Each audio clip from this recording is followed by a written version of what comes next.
রুমিন ফারহান আপু আজকে যে কথাটা বললেন আমি তো খুব বেশি আমার কানে লাগলো কথাটা, যে আওয়ামী লীগের প্রশ্ন আসলে মনে হয় যে এনসিপি একটা বড় অবস্থা নিয়ে গেছে, বিএনপি রাজনীতি টিকেছিল আওয়ামী বিরোধিতা দিয়ে, যে আওয়ামী বিরোধিতার জায়গায় বিএনপির শক্ত প্রতিপক্ষ হাজির হয়েছে এনসিপি। এই জন্য বিএনপি নিজেকে এনসিপির কাছে ভালনারেবল ফিল করছে এই জায়গায় যে বিএনপি আওয়ামী বিরোধিতার মাধ্যমে প্রতিষ্ঠিত ছিল, এনসিপি এখন বিএনপির চেয়ে বড় আওয়ামী বিরোধী, বিএনপির চেয়ে বড় ইন্ডিয়া বিরোধী। এই জায়গায় কিভাবে বিএনপি রাজনীতি করবে, কি ন্যারেটিভ নিয়ে বিএনপি রাজনীতি করবে, এটা বিএনপির সংকট। ভালো লাগলে শুনলে, কত চিৎকার চেঁচামেচি না। আওয়ামী লীগের সময় গলাগুলো কোথায় ছিল, থাকলে হাসিনা 17 বছর চলতে পারতো না। আমার প্রায় শুনে আমি এখন অবাক হয়ে দেখি কি হম্বি তুম্বি, কত চিৎকার। আওয়ামী লীগকে মানে যে কথাটা বলা হচ্ছে যে তাদেরকে কোনোভাবে কোনো কিছুতে পার্টিসিপেট করতে হবে না, ওয়েল এন্ড গুড, মানুষের হাতে ছাড়েন। মিনিমাম 30% ভোট আছে আওয়ামী লীগের। এখন আপনি কি 30% লোক, অর্থাৎ 20 কোটি ধরলে কত হয়, 30% 20 কোটি ধরলে 6 কোটি মানুষ, 6-7 কোটি, আপনি কি তাকে বঙ্গোপসাগরে ফেলে দেবেন? মানে আসলে কি বলেন আপনারা? আমি না আপনাদের প্রশ্ন বুঝি না তন্নি, আই এম সরি, আমি প্রতীক তো নাই। সো এখন আমি বলবো আওয়ামী লীগ ভাবাপন্ন কেউ দাঁড়াচ্ছে, তবে সেটা আটকাবেন কি করে?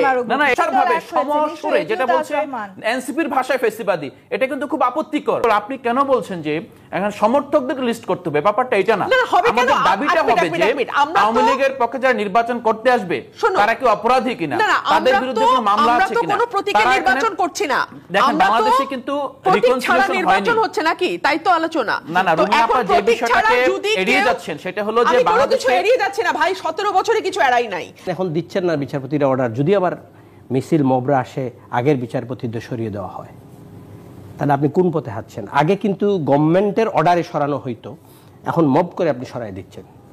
একই জিনিস দুইটা ফরম্যাটে করা হচ্ছে। স্টুডিওতে আছেন বিএনপির সহ আন্তর্জাতিক বিষয়ক সম্পাদক ও সাবেক সংসদ সদস্য ব্যারিস্টার রুমিন ফারহানা, জাতীয় পার্টির প্রেসিডিয়াম মেম্বার এটিইউ তাজ রহমান এবং আছেন জাতীয় নাগরিক পার্টির যুগ্ম সদস্য সচিব আলাউদ্দিন মোহাম্মদ। স্বাগত জানাচ্ছি আজকের রাজকাহনে। আলাউদ্দিন, আপনাকে দিয়ে শুরু করে, স্থানীয় সরকার নির্বাচনে দলীয় প্রতীক থাকছে না, আজকে আমরা এটি জানতে পেরেছি। আসিফ মাহমুদ তার ভেরিফাইড ফেসবুক পেজে একটি পোস্টে কথা জানিয়েছেন। এই যে আসলে স্থানীয় সরকার নির্বাচন এবং জাতীয় নির্বাচন, সেটি নিয়ে যেমন একটি লম্বা বিতর্ক আছে, কোন রাজনৈতিক দল কোনটি আগে চায়, সেই জায়গাটি থেকে এই যে প্রতীক আর থাকছে না, দলীয় প্রতীক থাকছে না, আপনারা তো দীর্ঘদিন ধরে আসলে সেই দাবিটি করছেন, স্থানীয় সরকারকে যথেষ্ট শক্তিশালী করার চেষ্টা আপনারা করেছেন, সেই দাবি করে যাচ্ছেন। এই প্রতীক না থাকার বিষয়টিকে কি মনে করছেন যে এখন অন্তত প্রতীকের বাইরে গিয়ে যখন নির্বাচন অনুষ্ঠিত হবে স্থানীয় সরকারকে যথেষ্ট শক্তিশালী হতে আমরা দেখব কি না? ধন্যবাদ আমার দুই সহ আলোচক এবং যারা দেখছেন তাদেরকে সবাইকে শুভেচ্ছা জানাচ্ছি। আলোচনার শুরুতে আজকে আবারও স্মরণ করছি বাংলাদেশে যেই মর্মান্তিক ট্র্যাজেডি হলো, তার যেই আপনার শিকার হলো অনেকগুলো পরিবার, যারা তাদের সন্তানকে হারিয়েছেন, কেউ তাদের মাকে হারিয়েছেন, সেই শোক সন্তপ্ত পরিবারের প্রতি সমবেদনা জ্ঞাপন করছি। এখন যে বিষয়টি আসছে, আপনার স্থানীয় সরকার নির্বাচনে প্রতীক থাকবে না, এই বিষয়টিকে যদি আমরা প্রথমত বলতে চাই যে আমরা গত 15 বছরে বারবার যে বাংলাদেশ পিছনে যাচ্ছিল, এটার আরেকটা নজির আমরা দেখলাম। যে আমরা গণতন্ত্রে সবসময় প্রাতিষ্ঠানিক উত্তরণের কথা বলি, যে একটা ধাপ পার হওয়ার পর আরেকটা ধাপে দিকে আমরা এগিয়ে যাই। কারণ পৃথিবীতে আপনি দেখবেন যে গণতান্ত্রিক শাসন ব্যবস্থা এমন একটা শাসন ব্যবস্থা, তা কখনোই আপনার থিওরিটিক্যালি পারফেক্ট হয় না। এটা পারফেক্ট হয় এটা যারা অংশগ্রহণ করে এবং যেই দেশের মানুষ গণতন্ত্রকে আলিঙ্গন করেছে তাদের মধ্যকার নিত্য নৈমিত্তিক প্র্যাকটিসের মধ্য দিয়ে। আমরা আমাদের প্র্যাকটিসটাকে এমন জায়গায় নিয়ে গিয়েছিলাম, আপনি নিজেই বলছিলেন যে যুগ যুগ ধরে চলে আসা যেই আপনার নিরপেক্ষভাবে যারা আপনার স্থানীয় জনগণের আস্থার প্রতিনিধি হিসাবে যারা নির্বাচিত হবেন, সেই ব্যবস্থাটাকে আমরা কী করলাম, আমরা একেবারেই সংসদীয় যে শাসনতান্ত্রিক ধারা, আইন প্রণেতাদের জন্য যেই রাজনৈতিক দলের আবির্ভাব এবং রাজনৈতিক দলের জন্য যে প্রতীক, সেই প্রতীকের মাধ্যমে আমরা তৃণমূল পর্যন্ত আপনার রাষ্ট্রীয় যেই আমি বলবো একটা কুৎসিত একটা কদর্য যে শাসন ব্যবস্থা, সেটাকে ছড়িয়ে দিলাম। এটা একটা বড় ফল। দেখেন, এটা সবচেয়ে বড় যেই আপনার যন্ত্রণাটা কিন্তু আওয়ামী লীগের যেই তৃণমূলের নেতাকর্মী তারা ভোগ করেছে। কিভাবে ভোগ করেছে? এই যে আপনার 5 আগস্টে হাসিনার পতন হলো, এর পতনের সাথে সাথে দেখেন যে আপনি কিন্তু আইডেন্টিফাই করতে পারছেন যে আপনার একটা ইউনিয়ন পরিষদের মেম্বার সে কি নৌকা প্রতীকে হয়েছিল, নাকি সে স্বতন্ত্র প্রতীকে হয়েছিল, নাকি সে অন্য কোনো প্রতীকে হয়েছিল। এইভাবে আপনি তৃণমূলের মানুষ, যেই মানুষগুলোকে কখনোই আপনার জাতীয় রাজনীতিতে আপনার গুরুত্বপূর্ণ হিসেবে তাদেরকে আপনার পরিচিত করানোর দরকার নেই, দরকার হয় না। কারণ রাজনীতি কিন্তু আমরা যে নির্বাচনী রাজনীতির সংস্কৃতি, এটাকে আমরা যেভাবে বিভাজনের আপনার সংস্কৃতি হিসেবে দেখি, তা কিন্তু আদতে বিভাজনের সংস্কৃতি হওয়ার কথা ছিল না। এই নির্বাচনী রাজনীতির সংস্কৃতিটা এটাই ছিল যে মানুষের মধ্যে এবং শাসনতন্ত্র, শাসন ব্যবস্থা নিয়ে বিভিন্ন দলগুলোর মধ্যেকার আপনার ভিন্নমত থাকবে, তাদের মধ্যকার আপনার বিভিন্ন চিন্তা থাকবে, এগুলোর প্রতিফলন যাতে রাষ্ট্রের সর্বোচ্চ যে জায়গা আইনসভা সেখানে প্রতিফলিত হয়। যেমন একটা ইউনিয়ন পরিষদ নির্বাচন বাংলাদেশে যে আপনার বিদ্যমান, আপনার প্রায় 1 লক্ষ আপনার এরকম দেখবেন যে আপনার ইউনিট আছে, ওয়ার্ড দেখেন, তো এই যে ওয়ার্ডগুলো নির্বাচন, তার সাথে তো রাষ্ট্রীয় আইনসভার কোনো সম্পৃক্ত না। এটা সম্পৃক্ত হলো যে ওই এলাকার মানুষ আসলে একটা চরের যে ওয়ার্ড আর একটা আপনার অ্যাডজেসেন্ট যে সদর উপজেলার পাশের ওয়ার্ড, সেটা তো কখনো সমান না। কিন্তু আমরা যেটা দেখলাম যে এটা রাজনীতিকে আপনার অপরাজনীতিতে রূপান্তর অথবা দলীয়করণকে কিভাবে প্রভাবিত করে সেটা কিন্তু দখলদারিত্ব, দুর্বৃত্তায়ন এবং যেটা আমরা সবসময় বলি ডিসেন্ট্রালাইজেশন, এটা হয়েছে কি আপনার সেন্ট্রালাইজেশন একটা বড় আপনার এক্সাম্পল ছিল এই প্রতীকের মাধ্যমে নির্বাচন করার।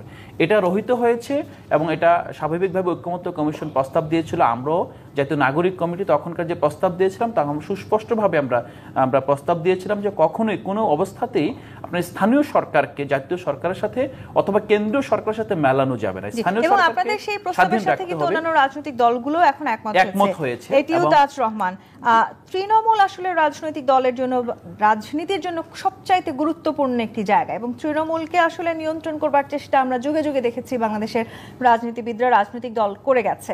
সেক্ষেত্রে নিশ্চয়ই স্থানীয় সরকার কতখানি শক্তিশালী সেটি রাজনৈতিক দলগুলোর জন্য অত্যন্ত গুরুত্বপূর্ণ একটি জায়গা। কিন্তু সেখানে আবার আমরা এই ক্ষমতা দ্বন্দ্বও দেখেছি, যেটি আলালউদ্দিন বলছিলেন যে যখনই আমরা আসলে স্থানীয় নির্বাচনে দলীয় প্রতীক ব্যবহার করছি, সেই সময়টাতে নানানভাবে রাজনৈতিক অস্থিরতা, ক্ষমতার দ্বন্দ্ব এবং স্বৈরতান্ত্রিক শাসনের এক ধরনের প্রভাব আমরা দেখেছি। সেই প্রবণতাগুলোকে এখন কমবে? ধন্যবাদ তিনি আপনাকে এবং আমার 200 আলোচক দর্শক শ্রোতা সবাইকে সালাম এবং শুভেচ্ছা। দেখেন, এই স্থানীয় নির্বাচন বাংলাদেশে কিন্তু প্রতীক ছাড়াই ছিল। আমি গ্রামের ছেলে, ছোটোবেলায় বেড়ে ওঠা গ্রামে। আমরা দেখেছি যে কিভাবে ঈদের মতো আনন্দ আমেজ নিয়ে স্থানীয় নির্বাচন হতো। ইউনিয়ন পরিষদ নির্বাচন, একটা গোষ্ঠী মিলে 3 জন থাকতো, সেখান থেকে একজনকে নির্বাচন করে নিয়ে আসা হতো। 2015-তে যখন আওয়ামী লীগ বাতিল করে দিল যে দলীয় প্রতীক হবে, তারপরে কি হলো? এই টেলিভিশন সহ অজস্র টেলিভিশনে গিয়ে আমরা বলেছি যে মারামারির একটা রাস্তা এখন গ্রামের গড়ে, ওয়ার্ডে, সব জায়গায় পৌঁছে দেওয়া হয়েছে। একটা উদাহরণ আপনাকে দেই। এক পরিবারের 4 ভাই 4টা রাজনৈতিক দল করে। মাকে কোন দলে নিয়ে ভোট দিবে? বড় ভাই করে এক দল, ছোট ভাই করে এক দল, মেজো ভাই করে আরেক দল। এখন মা বাবা কার পক্ষে গিয়ে ভোটটা দিবে? বেসিক একটা এক্সাম্পল, যাইতে পারবে না। এখানে গড়ের মধ্যে একটা বিভাজন তৈরি করে দেওয়া হয়ে গেল। আর মারামারি, এই আপনাদের ডিবিসি টকশোতে রাজকাহনে মারামারি ইলেকশনে যে পর্যায়ে স্থানীয় নির্বাচনে গিয়েছিল, মানে এটা বলার মতো না। কত লোক যে আহত নিহত হইতো। দলীয় প্রতীকে যখন আপনি স্থানীয় নির্বাচন দিবেন, তখন তো গোত্ররে আলাদা করে ফেলবেন, ইউনিয়নের মানুষ আলাদা হয়ে যাবে, ভাই ভাই আলাদা হয়ে যাবে। এটা ওয়েস্টার্ন ওয়ার্ল্ডের মতো আমাদের নির্বাচন পদ্ধতি এত আমাদের স্মার্ট হয় না যারা ভোট দিচ্ছে। আপনি দলীয় প্রতীক দিয়ে এখানে একটা শুরু করে দিলেন। আমি ব্যক্তিগতভাবে মনে করি স্থানীয় নির্বাচন বিনা প্রতীকে হওয়া উচিত। লোকাল মানুষ অনেকে রাজনীতি করে না, যারা সাধারণ খেটে খাওয়া মানুষ, রাজনীতি বুঝতেও চায় না, তার একজন ক্যান্ডিডেট পছন্দের থাকতে পারে, সে চয়েস করে নিয়ে যাবে। কিন্তু এটিও এই যে আপনি বলছিলেন দলীয় প্রতীকের বাইরে গিয়ে নির্বাচনটা হওয়া উচিত, আমরা যে ক্ষমতা দ্বন্দ্বের কথা বলছি, সেই ক্ষমতা দ্বন্দ্বটা তো আসলে এই দলীয় প্রতীকের কারণেই হচ্ছে, কিংবা কে কতখানি আসলে নিজের প্রভাব বিস্তার করতে পারছে নিজেদের এলাকায়, সেটাই হয়। এমন ভাবে শুরু হয়েছে সেই দলীয় প্রতীকের। আপনি বসাইলেন উপজেলা চেয়ারম্যান দলীয় প্রতীক দিয়ে, উপজেলা চেয়ারম্যান তার ইউনিয়নগুলা, যেটা 12টা 14টা তার উপজেলা যে ইউনিয়ন আছে, সবগুলাতে তার লোক বসানোর জন্য একটা ক্ষমতার দ্বন্দ্ব শুরু হয়ে যেত।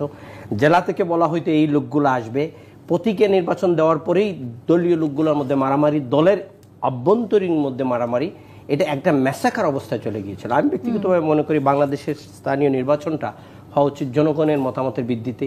সাধারণত জনগণ, নর্মাল খেটে খাওয়া মানুষ যারা, এরা কিন্তু রাজনীতিতে এত বেশি ইনভলভ না। তারা চায় তার পছন্দের ব্যক্তি, আমরা 3 জনের থেকে একজনই হই, তার ভোটটা দিয়ে সে চলে আসবে, সেন্টারে যাবে। ওই মারামারিটা ছোটোবেলা যেটা আমরা দেখে আসি, ওই মারামারি নাই। ওপেন ভোট হোক, মানুষ তার ভোট গিয়ে দিবে, এখানে কে কারে নিবে প্রতিযোগিতা যদি না থাকে, তবে হোক লোকাল হারমোনিটা ঠিক থাকবে। এখন তো লোকাল হারমোনি নেই। একসময় আমাদের ছোটোবেলায় কোনো দল বল মারামারি আমরা দেখিনি, কিন্তু এখন কিন্তু এলাকাতে মারামারি চলে গিয়েছে, শহরে তো আছেই। আমরা রুমিনের বাসায় বা রুমিনের একটা দাওয়াতে যদি যাই, বলবে বিএনপির নেত্রীর বাসায় তাজ রহমান গিয়েছে। আমার দাওয়াতে আসলে বলবে আমাদের ভাই বোনের সম্পর্ক থাকতে পারে না, রাজনীতি করি, এই ভাইটা এনসিপি করে, তার দলের ভিতরে আমাদের মতবিরোধ থাকতেই পারে, কিন্তু ব্যক্তিগত রিলেশনশিপ এইটা কিন্তু আমরা এই 16 বছরে হারিয়ে ফেলেছি। ওটা আমরা রিবিল্ড করা উচিত এবং আমাদের নতুন প্রজন্মে যারা আছে তাদেরকে মাথায় রাখতে হবে। রাজনীতিতে মতবিরোধ, মতপার্থক্য থাকবে, কিন্তু আপনি যখন এটা হিংসায় পরিণত করে ফেলবেন, প্রতিদ্বন্দ্বীটাকে আপনি যখন সংঘাতের দিকে নিয়ে যাবেন, মব কালচারে নিয়ে যাবেন, কোনো আইন নাই, নিয়ম নাই, কানুন মানবেন না, তখন দেশটা কিন্তু আরেকটা তৃণমূল পর্যায়ে আসলে একটা অস্থিরতাও কিন্তু বিরাজ করে আমরা দেখেছি এই ধরনের নির্বাচনগুলোকে কেন্দ্র করে, বিশাল অস্থিরতা হয়। আমি নিজে দেখেছি সেই আসলে কি শুধুই প্রতীককে সরিয়ে দিলে সেই মব ঠেকানো সম্ভব? পুরো 100% তো কখনো হবে না, বাট আপনি পার্সেন্টেজটা কমাইতে পারবেন। যখন দলীয় নেতারা গিয়ে সাপোর্ট দিবে না, যে আমি তোমার অ্যাডমিনিস্ট্রেটিভ সাপোর্ট দিব, আমি তোমাকে টাকার সাপোর্ট দিব, আমি লোক পাঠাচ্ছি উপজেলা থেকে, এটা যখন কমে যাবে তখন ক্যান্ডিডেট সে মনে রাখতে হবে তাকে মানুষের ভোটেই জিততে হবে। এখানে বড় ভাই জিতে নিয়ে আসার সম্ভব, মানুষের ভোটেই তো জিততে হবে শেষ পর্যন্ত, সেটি ঠিক। কিন্তু ব্যারিস্টার রুমিন ফারহানা যেই কারণটিতে 10 বছর আগে 2015 সালে একেবারে একক সিদ্ধান্তের জেরে আওয়ামী লীগ এই সংশোধনটা করেছিল, যে তারা দলীয় প্রতীক ব্যবহারের সিদ্ধান্ত নিয়েছিল, সেখানে তারা যে মূল কারণটি বলেছিল সেটি বলেছিল যে প্রতীক ব্যবহারের পরিবর্তে যদি দলীয় প্রতীক ব্যবহার করা হয় সেক্ষেত্রে মার্কার জোরে আসলে অনেকেই জিতে আসেন। অর্থাৎ অনেক ক্যান্ডিডেট তারা যদি জনপ্রিয়তায় পিছিয়ে থাকেন, অন্তত যে মার্কার আসলে যেই ভার আছে সেই ভারে তারা জিতে আসবেন। এই মুহূর্তে যদি আমি চিন্তা করি, বাংলাদেশের রাজনীতিতে সবচাইতে বড় দল হচ্ছে বিএনপি, বিএনপিও কি আসলে তাই মনে করে? কিংবা যদি আসলে বিএনপি যদিও একমত হয়েছে তারাও দলীয় প্রতীকের বাইরে গিয়ে নির্বাচন করবে, কিন্তু কেন্দ্রীয় যে প্রভাব সেই প্রভাবের বাইরে আসলে আপনাদের নেতাকর্মীরা যেতে পারবেন কিনা? আপনাকে অসংখ্য ধন্যবাদ। এখানে দুটি প্রশ্ন, একটি হচ্ছে মার্কা ছাড়া নির্বাচন, আর দুই হচ্ছে স্থানীয় সরকারকে শক্তিশালীকরণ করা। মার্কা ছাড়া নির্বাচনের ফলে যেটি হবে, এলাকায় দেখা যায় অনেক প্রার্থী আছেন যারা হয়তো সরাসরি বড় কোনো রাজনৈতিক দলের সঙ্গে যুক্ত নন, কিন্তু এলাকায় তাদের নানান রকম ভালো কর্মকাণ্ডের জন্য তারা এলাকায় অত্যন্ত জনপ্রিয়। সো এই মানুষগুলো চান এলাকার সেবা করতে, এলাকার মানুষও চান তাকে এলাকায় একটা ভালো পদে, প্রতিষ্ঠিত পদে তাকে নিয়ে যেতে।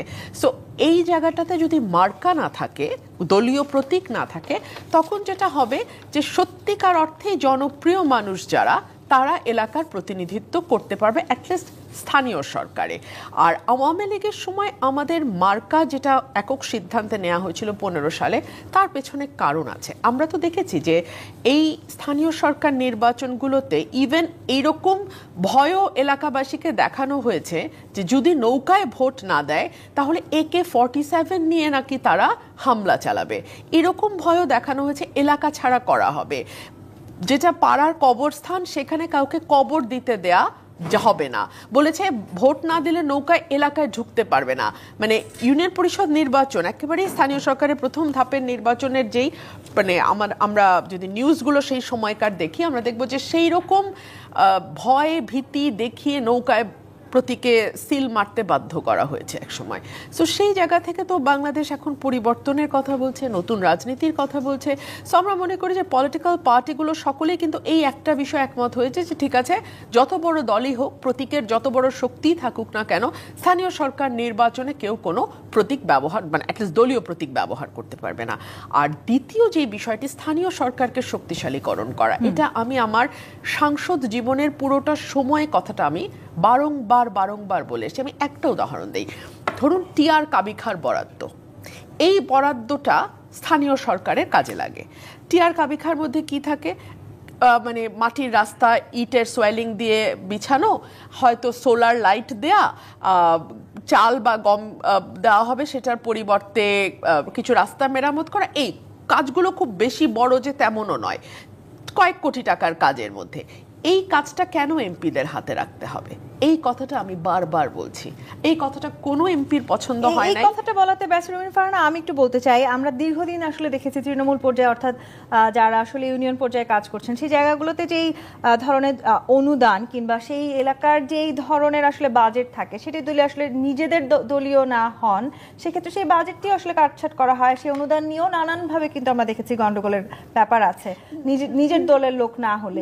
গন্ডগোল করতে চাইলে তো আপনি সব নিয়ে গন্ডগোল করতে পারবেন। পারবেন। আমরা তো দেখেছি যে আমাদের বয়স্ক ভাতা, বিধবা ভাতা পরিকল্পনা মন্ত্রণালয় থেকে বলা হয়েছে শেখ হাসিনার আমলে যে 63% এইসব ভাতা যায় ভুল মানুষের হাতে, মানে দলীয় পরিচয় ভাতা দেয়া হয়। তো ওটা করতে চাইলে তো আসলে আপনি করতেই পারেন। আমার বক্তব্য সেটা না। আমার বক্তব্য হচ্ছে এমপিদের হাতে আপনি টিআর কাবিখা কেন দেবেন? এটা তো স্থানীয় সরকারের কাজ। এটা যাবে উপজেলা আর চেয়ারম্যানের কাছে, এটা যাবে স্থানীয় সরকারের যিনি প্রতিনিধিত্ব করছেন তার কাছে। এটা তো এমপির কাজ না। এমপির কাজ আইন প্রণয়ন করা, রাষ্ট্রের পলিসি মেকিং করা, রাষ্ট্রের অন্যান্য মানে গুরুত্বপূর্ণ সিদ্ধান্তে তার মেধাকে ব্যয় করা। টিআর কাবিখা তো এমপির কাজ না। 2 হচ্ছে, আমরা জানি যে একজন এমপিকে ওনার অ্যাডভাইস ছাড়া স্থানীয় সরকারের কোনো কাজ করা সম্ভব হয় না, সুযোগ নাই। সো ওনাকে এই যে মধ্যেখানে রেখে কাজটা করা, যে কারণে আপনি লক্ষ্য করবেন এমপিরা কিন্তু আওয়ামী লীগের শেষের দিকে সকলেই তার সন্তানকে, তার ছেলেকে উপজেলার চেয়ারম্যান করতে চেয়েছে। এই প্রশ্নটাই আমি করছিলাম আসলে আপনাকে, যদি আসলে এমপির মধ্য দিয়েই আমাদেরকে স্থানীয় জায়গাটিতে যেতে হচ্ছে, সেক্ষেত্রে দলীয় প্রভাবমুক্ত হওয়ার সুযোগ আসলেই থাকলো কিনা? ওটা হয়তো উন্নয়নের ক্ষেত্রে একটা বাধা হিসেবে কাজ করবে, কিন্তু আপনি এমপিকে মিডলম্যান হিসেবে সরিয়ে ফেলতে হবে। এমপির কাজ স্থানীয় সরকারের উন্নয়ন করা নয়, এটা বুঝতে হবে। আমরা নতুন রাজনীতির কথা বলছি, নতুন সময়ের কথা বলছি, নতুন বন্দোবস্তের কথা বলছি। এখনো যদি আমরা স্থানীয় সরকার আর কেন্দ্রীয় সরকারের পার্থক্য না বুঝি, এখনো যদি আমরা এমপির সঙ্গে একজন উপজেলা চেয়ারম্যানের কাজের পার্থক্য না বুঝি, তাহলে তো আগানো যাবে। আলাউদ্দিন, আপনি ঠিক এই জায়গাটিতে বলছিলেন বিকেন্দ্রীকরণ করার কথা বলছিলেন, তার মানে এই যে আসলে ক্ষমতার এক ধরনের বিকেন্দ্রীকরণ করবার কথা, সেখানে স্থানীয় আসলে ভাবে যারা নির্বাচিত হচ্ছেন তাদের হাতে কতখানি ক্ষমতা থাকে, তারা আসলে নিজেদের এলাকার উন্নয়নের জন্য কতখানি স্বেচ্ছায় কাজ করতে পারেন, কতখানি তাদেরকে অনুদান দেওয়া হচ্ছে, সেই জায়গাগুলোর মাঝে যদি আসলে সেই আবার দলীয় এমপি থাকছেন, সেক্ষেত্রে আপনার কি মনে হয় সেই বিকেন্দ্রীকরণ করা আদৌ সম্ভব? আমি আপনার উত্তর নিব, একটা বিরতি নিয়ে ফিরতে চাই। জি-25 প্রাথমিক রাজকাহন থেকে বিরতি নিয়ে ফিরছি, সাথেই থাকুন। আমন্ত্রণ আরেকবার জি-25 প্রাথমিক রাজকাহনে। আলাউদ্দিন, আপনার কাছে প্রশ্ন রেখে বিরতিতে গিয়েছিলাম, এই যে আমার প্রতীকবিহীন নির্বাচনের কথা বলছি, সেখানে দলীয় সমর্থন ঠেকানোরও আমরা কথা বলেছি, কিন্তু রুবিনা আপা যে প্রশ্নটি জায়গাটি তুলেছেন, এমপি আসলে মাঝখানে এক ধরনের ব্যারিয়ার হয়ে কাজ করেন, তার মানে আসলে যদি নিজ দলীয় লোক সেই তৃণমূল পর্যায়ে না থাকেন, সেক্ষেত্রে বরাদ্দ আসলে দেওয়া হয় না সঠিকভাবে। সেটি আমরা দীর্ঘদিন ধরে দেখেছি, বিশেষ করে বিগত 16-17 বছর ধরে সেই প্র্যাকটিস আমাদের জন্য একেবারেই নতুন নয়। এবার আসলে সেখান থেকে আমরা বেরিয়ে আসতে পারবো কিনা, সেই সুযোগ কি আদৌ আছে, নাকি আসলে আরো নতুন করে চ্যালেঞ্জের মুখে পড়তে হবে যারা আসলে দলীয় প্রতীক থেকে বের হয়ে নির্বাচিত হবেন? এখন এইবার যে হঠাৎ করেই যে সিস্টেমটা আপনার ধরেন প্রতীক বাদ দিয়ে দিলে ডিসেন্ট্রালাইজেশন হয়ে যাবে, এই ধরনের প্রত্যাশাটা আসলে আমাদের জন্য একটা যথাযথ নয়। তো আমি একটা বিষয়ে রুমিনা আপার সাথে পুরোপুরি একমত যে সত্যিকার অর্থে যে আপনি আইন প্রণেতাদেরকে যদি এলাকার উন্নয়নমূলক কাজ থেকে বের করে আনা যায়, তাহলে কিন্তু এমপি হওয়ার জন্য গ্রামে গঞ্জে যেভাবে আপনার দৌড়ঝাঁপ এবং আপনার শত শত কোটি টাকার যে বাণিজ্য হচ্ছে, যে ক্ষেত্রে সত্যিকার অর্থে যে আমাদের আইনসভা কিন্তু আর আইন প্রণেতা পায় না, পায় হলো যে লোকাল সবচেয়ে দাপটধারী যে নেতা বলেন, মাফিয়া বলেন, অথবা যে কোনোভাবে তাদেরকে বলতে পারেন। মানে আমাদের যে পারপাসটা, আমাদের যে গণতান্ত্রিক যে প্রতিষ্ঠান হিসেবে আইনসভাকে এস্টাবলিশ করা, সেটার জন্য সবচেয়ে গুরুত্বপূর্ণ যে কাজটা ছিল যে সত্যিকার অর্থে যারা আইন বোঝেন, রাষ্ট্র বোঝেন, পররাষ্ট্রনীতি বোঝেন, এই বিশ্বে আমরা জাতি হিসেবে টিকে থাকার জন্য আমাদেরকে কিভাবে এগিয়ে যেতে হবে এই বিষয়গুলো বুঝেন, তাদেরকে দরকার ছিল আইনসভায়। স্বাভাবিকভাবে যারা লোকাল লিডার, জনগণের কাছে আপনার সমর্থিত, জনগণের দ্বারা প্রিয় পাত্র যারা আছেন, তাদেরকে জনগণ তাদের জন্য নির্বাচন করবেন, তাদের জন্য তারা জনপ্রতিনিধি হিসেবে নির্বাচন করবেন, তাদেরকে শাসন করবেন, তাদেরকে আপনার কাছে রাখবেন। কিন্তু মেইন জিনিসটা দেখেন, বাংলাদেশে যারা এখন এমপি পদপ্রার্থী 300 জনের মধ্যে যদি দেখেন, আমি আপনাকে বলতে পারবো 250 জনের বেশি বাসস্থান ঢাকায়। তারা একটা পিকনিকের মতো করে গ্রামে গঞ্জে যায় নির্বাচনের সময় এবং তারা আবার চলে আসে। এনসিপির সব নেতারাই কি তার মানে এনসিপির নেতারা তো এখনো তাদের তো বাড়ি ঘর নাই, তারা ইউনিভার্সিটিতে পড়তে এসেছে, বেশিরভাগই আসলে এখন পর্যন্ত ভাসমান। স্বাভাবিকভাবে এনসিপি নেতারা, আবার আপনি বললেন যে তাদেরই শুধু নীতি নির্ধারণী পর্যায়ে যাওয়া উচিত যারা আসলে আইন বোঝেন, সবকিছু বোঝেন। ছাত্রদের এখানে একটা বিষয় যে না, ছাত্রদের ব্যাপারটা দেখেন, ছাত্ররা কি বুঝে কি বুঝে না, এটা আপনারা কিংবা যারা আছেন সবাই মিলে বিচার করতে পারবেন। এবং সেই বিচার কার্যে আপনার নিজেদেরকে নিমজ্জিত করার জন্যই অথবা হাজির করার জন্যই কিন্তু তারা দল হিসেবে হাজির হয়েছে, তাদেরকে আপনি অ্যাসেস করতে পারেন। কথা সেটা না, কথা হলো যে কোনো দলের হোক না, রাষ্ট্র প্রতিষ্ঠান কিন্তু সবার। এখন যখন আপনার আওয়ামী লীগ যতদিন দেশ শাসন করেছে এমন ছিল না কিন্তু আইনসভা আমার না, আইনসভা তো আমার। আপনার ধরেন পৌরসভা, সেটাও আমার, ধরেন ইউনিয়ন পরিষদ আমার।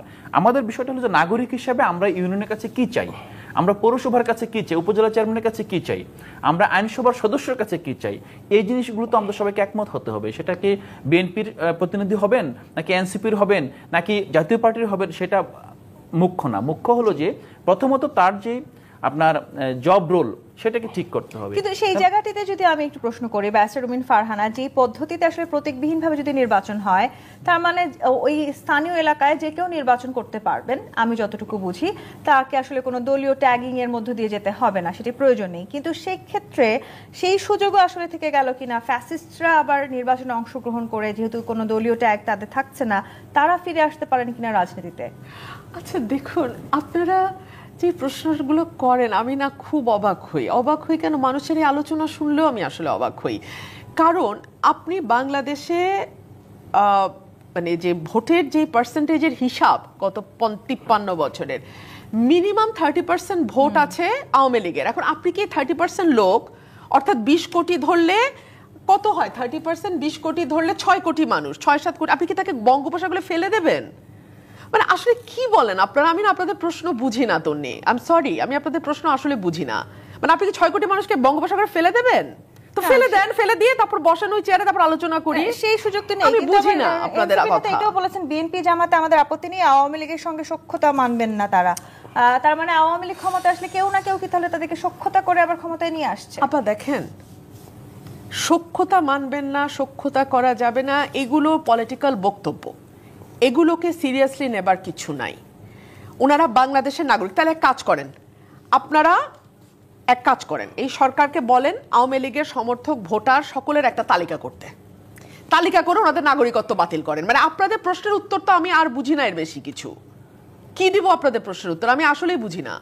আপনি আওয়ামী লীগের তালিকা করতে বলেন, সরকারের কাছে দাবি তোলেন, আপনারা মব নিয়ে যান, যমুনা ঘেরাও করেন, যে আওয়ামী লীগের সমর্থক প্রত্যেকটা এনসিপির সদস্য বা যারা বারবার ফ্যাসিবাদ বলছে, তারা যার যার এলাকায় আওয়ামী লীগের সমর্থকের একটা তালিকা তৈরি করুক, করার পরে যমুনায় যান, ডক্টর ইউনূসকে বলেন এদের নাগরিকত্ব বাতিল করতে। মানে এর বাইরে আর আমি কি বলবো? তো কেউ যদি ইলেকশনে দাঁড়ায়, আপনি তার দাঁড়ানো বন্ধ করতে পারবেন? আপনি বাংলাদেশের নাগরিক না? একটা বিষয় দেখেন, এটা একটা প্রহসন যে আপনি যখন বলছেন প্রার্থীর ব্যাপারে, সেক্ষেত্রে রুমিন আপা সমর্থকদের ব্যাপারটা সামনে নিয়ে আসলো। সমর্থকরা বাংলাদেশের নাগরিক, বাংলাদেশের অন্যান্য নাগরিকদের মতো সবারই আপনার এখানে গণতান্ত্রিক অধিকার আছে, ভোট দেওয়ার অধিকার আছে, প্রার্থী হওয়ার অধিকার আছে। কিন্তু একটা বিষয় বুঝতে হবে, আওয়ামী লীগের মতো একটা সন্ত্রাসী দল যারা বাংলাদেশকে দীর্ঘদিন ধরে, বাংলাদেশের আজ আমরা কথা বলছি, বাক স্বাধীনতা থেকে শুরু করে বাংলাদেশের মানুষের নাগরিক অধিকার হরণ করেছিল। আজকে দেখেছেন প্রধান বিচারপতি গ্রেপ্তার হয়েছেন, যেটা আপনি বাংলাদেশকে একটা গণতান্ত্রিক যে ব্যবস্থার দিকে বাংলাদেশ উত্তরণ ঘটেছিল 1990 গণঅভ্যুত্থানের পর থেকে, সেই যে 1990 গণঅভ্যুত্থানের যে ফসল, না আমি একটা বিষয় এখানে বলার চেষ্টা করছি, সেটা হলো যে 1990 গণঅভ্যুত্থানের একটা বড় ফসল হলো তত্ত্বাবধায়ক সরকার। এই তত্ত্বাবধায়ক সরকারটাকে আপনার মানে এটাকে বাতিল করেছে।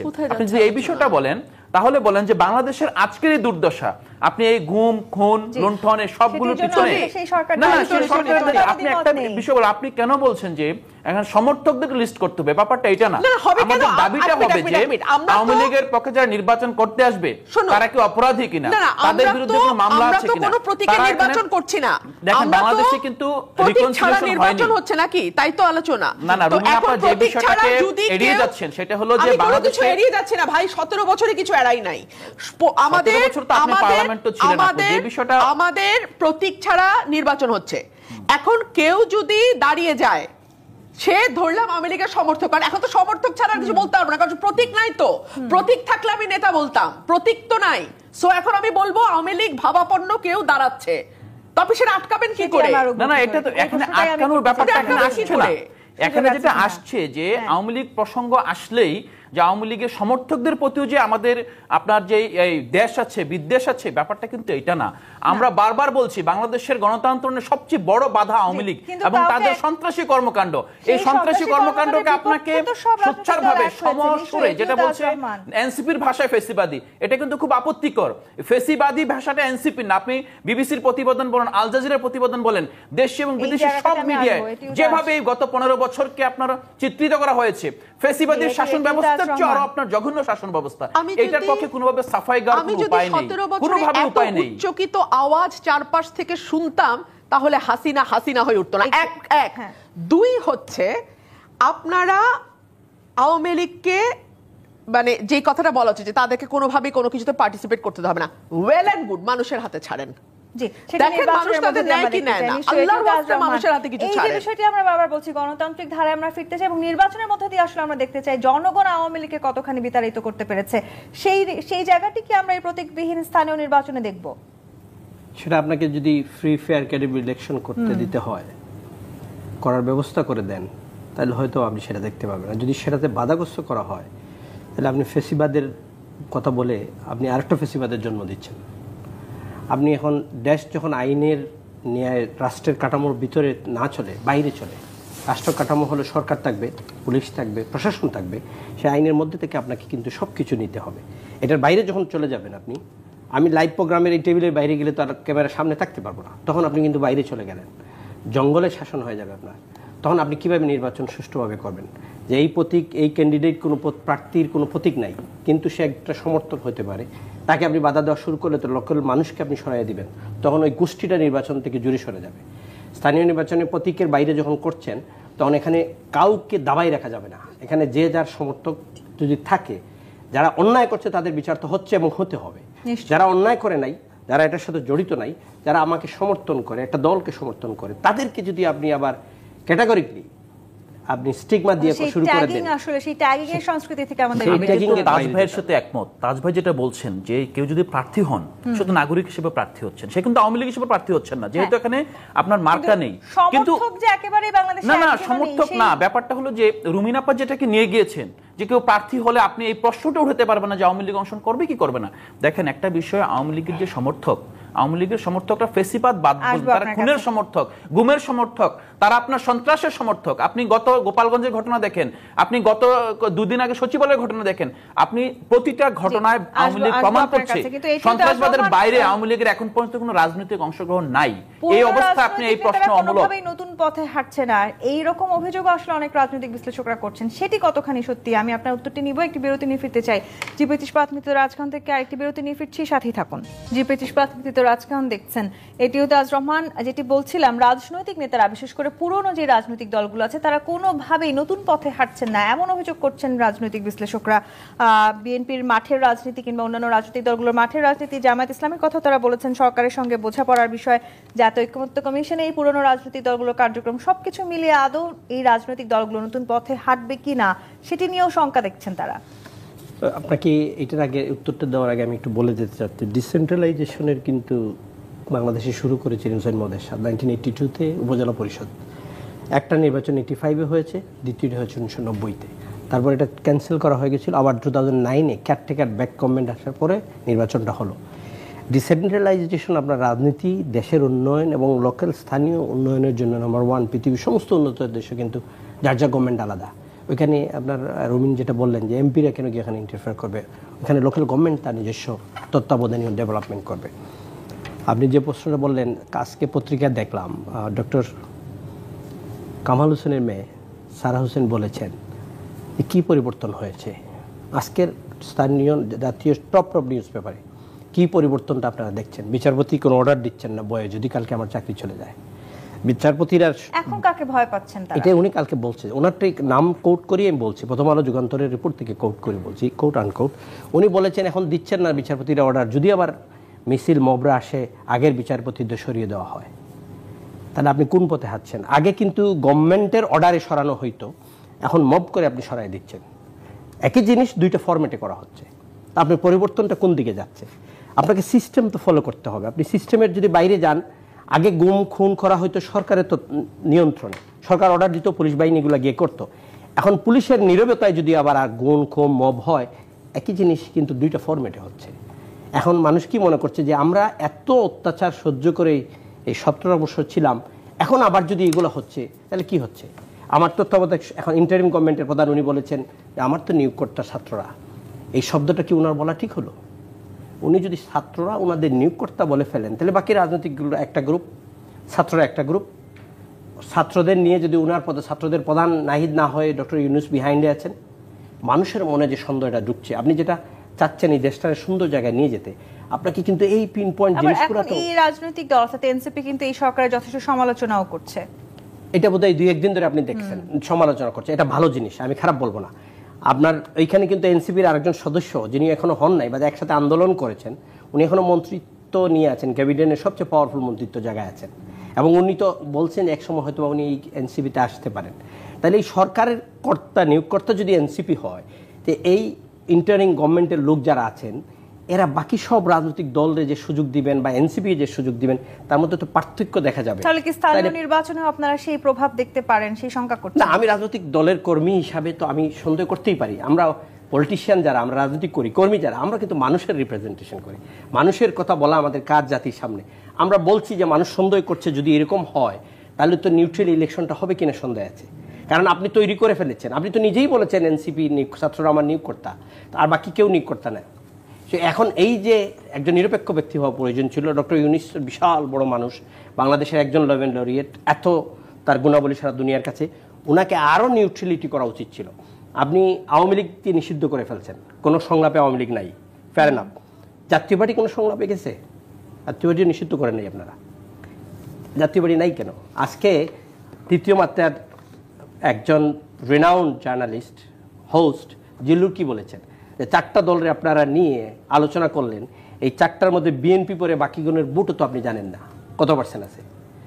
আওয়ামী লীগ তো বাদই দিলাম, এবং ইকুইভ্যালেন্ট জাতীয় পার্টির সাথে কার কম্পেয়ার করবেন? That is hit. ওনার নাম কোড আনকোড করে বললাম, কালের কণ্ঠ নিউজ থেকে দেখে আসলাম। এরপরে তিনি পরের দিন আরো 11টি রাজনৈতিক দলের সাথেও আলোচনা করেছেন, শুধু এই 4টি দলের সাথে। 4টি দল প্রথম কেন আপনি ক্যাটাগরাইজ করে ফেললেন? কোনোভাবে কাউকে বেশি না, আগে তো প্রায়োরিটি দেওয়া হবে না। হচ্ছে। প্রায়োরিটি কেন? এনসিপি তো আমার বাইরে যারা আছে তারা নতুন রাজনৈতিক দল এখনো নিবন্ধনই পায় নাই, ওনার দল উনি বলে দিচ্ছেন। তো এখন ইউনূস সাহেব যদি এইভাবে আলাদা করেন তাহলে হবে কি, আমাদের রাজনৈতিক দলগুলো সন্দেহের ভিতরে থাকবো, দুর্দলমান থাকবো, আমরা চিন্তা করবো তাহলে বোধহয় ফেয়ার ইনভার্সনটা আমরা আশা করছি। পার্থক্যের জায়গাটাতে একটু আপনার কাছে আসে আলাউদ্দিন মোহাম্মদ, এই যে আসলে যে পার্থক্যের সুস্পষ্ট ব্যাখ্যা দিয়েছেন এটিও তাজ রহমান, সেটি একটু জানতে চাই। এবং মব করে আসলে এই যে দলীয় নির্বাচন, দলীয় সমর্থনটি ঠেকানো যাবে কি না সেটি নিয়েও তো এক ধরনের বড় আশঙ্কা রয়েছে, এবং স্থানীয় নির্বাচনে আসলে আমরা যেই ধরনের মবের আশঙ্কা করছি সেটি আরো বাড়বে কিনা? হ্যাঁ, প্রথমত যে বিষয়টি বলছেন যে অধ্যাপক ইউনূস যে বলেছেন যে ছাত্র তাকে নিয়োগ দিয়েছেন, উনি খুব সরলভাবে কথাটা বললো, এটার মধ্যে রাজনৈতিক একটা বড় আপনার নিহিতার্থ আছে। প্রথমত 5 আগস্টের পর 8 আগস্ট পর্যন্ত সময়টা, এই সময়টা আসলে মূলত সমন্বয়কদের কর্তৃত্ব ছিল, সমন্বয়কদের হাতে ছিল বাংলাদেশের আপনার ডিফেক্টো আপনার কার্যভার। হ্যাঁ, তারা আসলে যাকে সরকার প্রধান করতে চাইতেন তাকেই করতে পারতেন। তারা যেহেতু প্রস্তাব দিয়েছেন অধ্যাপক ইউনূসকে, তখন এসেছেন। বাট বিষয়টা হলো যে পরবর্তীতে অধ্যাপক ইউনূস কি ছাত্রদের কাছে জবাবদিহিতা বাধ্য ছিলেন? আমরা তো কখনোই দেখি না যে ছাত্রদের কোনো ডেকে বলেছেন যে তোমাদের এই প্রত্যাশা ছিল, দাবি দেওয়া ছিল, এগুলো আমরা পূরণ করতে ব্যর্থ হয়েছি। থাকবার অভিযোগ আছে না, এই সরকার তো দেখেন একটা বিষয়, লন্ডন বৈঠকের পর আপনি কখনোই বলতে পারেন না যে সরকার আপনার এনসিপির প্রতি পক্ষপাত দুষ্ট। বরং এই সরকার অন্যান্য রাজনৈতিক দলগুলোর তোয়াক্কা না করে লন্ডনে গিয়ে, বাংলাদেশের সরকার প্রধান লন্ডনে গিয়ে আপনার সম্ভাব্য আরেকটি দলের প্রধান তার সাথে বৈঠক করে নির্বাচনের ডেট ঘোষণা করে এসেছেন, সম্ভাব্য ডেট। এর 1 সপ্তাহ আগে তিনি আরেকটি সম্ভাব্য ডেট জাতির উদ্দেশ্যে ভাষণ দিয়েছিলেন। এই যে আপনার মানে দুদুল্যমানতা, এটি দুদুল্যমানতা কিসের? আপনি আজকে বিচার বিভাগের কথা বলছেন, আমরা গতকাল দেখেছি যে এখানে নতুন আপনার 27 জন বিচারক নিয়োগ হবে সুপ্রিম কোর্টে। 27 জনের মধ্যে 24 জন হলো বিএনপি মনোনীত, আর 3 জন আপনি চিন্তা করে দেখেন আর কারা হতে পারে। এখানে আপনি বিচার বিভাগের স্বাধীনতার কথা বলছেন, সবচেয়ে বড় ভয়টা শুধু বিএনপি কে ঘিরে। না, বিএনপি কে ঘিরে আমাদের কোনো ভয় নাই, বিএনপি কে ঘিরে ভয় না। আমাদের ভয় হলো যে এখন যারা রেফারিতে আছেন তাদের ভয়। আরেকটা বিষয় হলো যে তাজ রহমান ভাই যেটা বললেন, দেখেন 1990 সালে গণঅভ্যুত্থান সংগঠিত হয়েছে জাতীয় পার্টির বিরুদ্ধে। সেই জাতীয় পার্টিকে আপনার রুমিন ফারহানা আপা আছেন, এখানে আওয়ামী লীগ বিএনপি মিলে তাদের পুনর্বাসন করেছে, করে এখন 2024 সালের যে গণঅভ্যুত্থান ঘটেছে সেই গণঅভ্যুত্থানেরও আপনার একটা বিপক্ষ শক্তির অংশ হলো জাতীয় পার্টি। আর সেই জাতীয় পার্টির কাছ থেকে আজকে আমাদের গণতন্ত্রের কথা শুনতে হয়, গণতান্ত্রিক উত্তরণের কথা শুনতে হয়। জাতীয় পার্টি এখন গণতান্ত্রিক উত্তরণের সংলাপে অংশগ্রহণ করতে চায়। জাতীয় পার্টি যদি 1990 সাল থেকে শিক্ষা অর্জন করত, তাহলে তারা 15 বছর ফেসিবাদী সরকারকে ইন্ডিয়ার প্রেসক্রিপশন অনুযায়ী তারা আপনার সাপোর্ট দিয়ে যেত না, তারা সেখানে গৃহপালিত বিরোধী দল হতো না। আমি ব্যক্তিগতভাবে তাজ রহমান ভাইকে আমি অনেক শ্রদ্ধা করি, উনি একজন সজ্জন ব্যক্তিত্ব। বাট এই যে একটা দলীয় অবস্থান, এই দলীয় অবস্থানের কারণে বাংলাদেশের গণতন্ত্র যে এখানে নিহত হয়েছে, এটা দায় নিবে কে? আপনি বলছেন এখন আওয়ামী লীগকে আপনার এই নতুন ঐক্যমত্য প্রক্রিয়া আনতে হবে, আনবেন, জাতীয় পার্টিকে আনবেন, তাহলে আপনার অপরাধী কারা, কাদের কারণে আজকে অবস্থা তৈরি হলো বাংলাদেশে, সেই প্রশ্ন তাহলে তো করতে হবে স্থানীয় আপনাকে। নির্বাচনে যে তারা আসবে না সেই নিশ্চয়তা না, আপনারা স্থানীয় কোথায় নির্বাচনে পেলেন? তারা আসবে, তাদের নিয়ে তো আমাদের কোনো আপত্তি নেই। যেটা জিনিসটা আপনি আরোপিত নতুন ভাবে তুলে ধরলেন, আমরা কি কখনো বলেছি? বিশেষ করে আপনার রুমিন ফারহান আপু আজকে যে কথাটা বললেন, আমি তো খুব বেশি আমার কানে লাগলো কথাটা, যে আওয়ামী লীগের প্রশ্ন আসলে মনে হয় যে এনসিপি একটা বড় অবস্থা নিয়ে গেছে। বিএনপি রাজনীতি টিকে ছিল আওয়ামী বিরোধিতা দিয়ে। আমরা গত 15 বছর ধরে আমরা গর্ব করে বলতাম যে বিএনপির অ্যাসেট কি, বিএনপির অ্যাসেট হলো আওয়ামী বিরোধিতা। সেখান থেকে কি তাহলে এখন BNP আওয়ামী এখন বিরোধিতার সরে জায়গা এসেছে? দেখেন, BNP এখনো তাদের না বিরুদ্ধেই আছে। বিএনপি আওয়ামী বিরোধিতার জায়গা না। বিএনপি দেখছে যে আওয়ামী ব্যাস, বিরোধিতার আপনারা জায়গায় কি এখন আর আওয়ামী বিরোধিতার বিএনপির জায়গায় নেই? শক্ত প্রতিপক্ষ হাজির হয়েছে আমি একটু এনসিপি। এই জন্য ব্যাস, বিএনপি রুমিন ফারহানকে নিতে চাই। বিএনপি নিজেকে এনসিপির কাছে ভালনারেবল ফিল করছে এই জায়গায়, যে বিএনপি আওয়ামী বিরোধিতার হ্যাঁ, মাধ্যমে ব্যাস, রুমিন প্রতিষ্ঠিত ফারহানা। ছিল। ব্যাস, রুমিন ফারহানা। এনসিপি এখন বিএনপির চেয়ে বড় আওয়ামী বিরোধী, বিএনপির চেয়ে বড় ইন্ডিয়ান বিরোধী। হ্যাঁ, এই আমরা এই জায়গায় উত্তরটাই নিতে চাই, কিভাবে ব্যাস, বিএনপি রুমিন রাজনীতি ফারহানা। করবে, কি ন্যারেটিভ নিয়ে বিএনপি রাজনীতি করবে, এটা বিএনপির সংকট। ভাল লাগলে শুনলে, কত চিৎকার চেঁচামেচি না।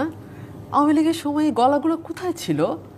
থাকলে হাসিনা 17 বছর চলতে পারতো না। আমার প্রায় শুনে আমি এখন অবাক হয়ে দেখি কি হম্বি তুম্বি, কত চিৎকার। দেখেন ভাই, বিএনপির রাজনীতি কোনো নেগেটিভ পলিটিক্স না, অমুকের বিরোধিতা তমুকের বিরোধিতা না।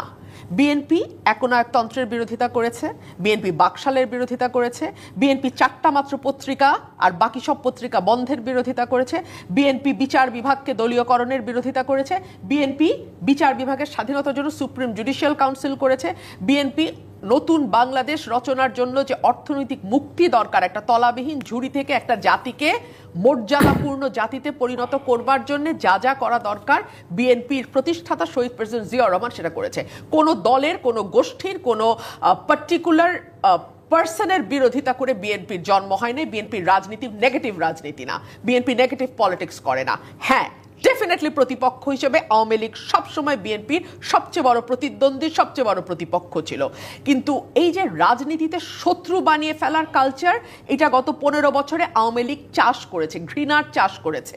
মুক্তিযুদ্ধকে মানে যেভাবে তারা রাজনীতিকরণ করেছে, মুক্তিযুদ্ধের নির্যাসটা নিতে নিতে মুক্তিযুদ্ধকে অতি ব্যবহারে যেভাবে তেতো করে ফেলেছে, এখন আমার কাছে নতুন বন্দোবস্তের নামে ফ্যাসিবাদ শব্দটাকে অতি ব্যবহার, অতি রাজনীতিকরণের নামে আমার কাছে সেই পুরনো ঘৃণার চাষের কথাই মনে হচ্ছে। তাহলে এখন কি এনসিপি কে আপনারা সবচেয়ে বড় প্রতিদ্বন্দ্বী মনে করছেন? আপনি না সেই অভিযোগ করলেন, একটু আগে অভিযোগ করলেন আলাউদ্দিন না আহমেদ। ভাই, কেন? যে দলটি বেচারা নিবন্ধনের শর্তই পূরণ করতে পারছে না, ও বেচারাকে কেন আমরা প্রধান প্রতিদ্বন্দ্বী মনে করব?